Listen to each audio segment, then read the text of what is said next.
আমার নাম সুজাতা মণ্ডল। আমি সুন্দরবনের বাসিন্দা। গোসা ব্লকের বিজয়নগর বাড়ি। আমাদের চালতা গাছ আর চালতার গাছের উপরে আমাদের জীবিকা নির্বাহ হয়। আমাদের চালতা গাছ ৫-৭টার মতো আছে।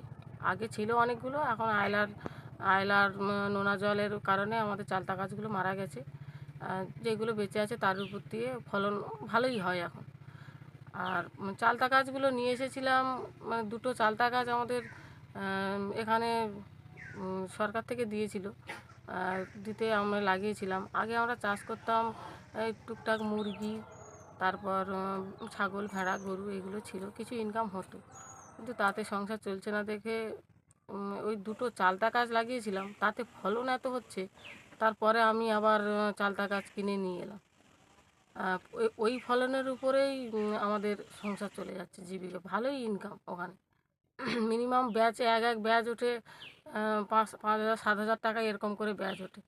একটা চালতা বিক্রি হয় কখনো 15 টাকা, কখনো 10 টাকা। চালতা মানে ছোট বড়োর উপরে পাইকারি একটু দাম কম, বাড়ির থেকে নিয়ে যায়। সব রকম দিক থেকে আমাদের মানে ফলনটা দেখলে ভালোই। তার উপর দিয়ে মোটামুটি ইনকাম এরকমই চলছে। ইনকাম করে মোটামুটি আমাদের চলে যাচ্ছে। এখন চালতা গাছে ফুল এসেছে, একটা ব্যাচ উঠে গেছে। একটা ব্যাচে 5-7 হাজার টাকা মতো ইনকাম হয়েছে। আবার একটা ব্যাচ এই ফুল এসেছে, আবার এরকম ইনকাম হবে। এখন পাইকারি যে লোক বাড়িতে এসে নিয়ে যায়। আবার যখন বাজারে যাই তখন দামটা একটু বেশি পাই। এরকম কম বেশি হতে হতে মোটামুটি 5-7 হাজার টাকা মোটামুটি হয়ে যায়। একটা গাছে হাজারখানেক চালতা হয়। এবার আমি মানে এইখান থেকে যা উপকৃত হয়েছি, চালতা বিক্রি করে নিজেদের সংসার, ছেলে মেয়েদের পড়াশোনা সমস্ত কিছু চালিয়েছি।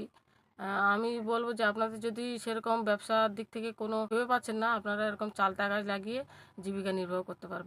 ভালোভাবেই চলে যাবে, আরও এক্সট্রা পয়সাও থাকবে।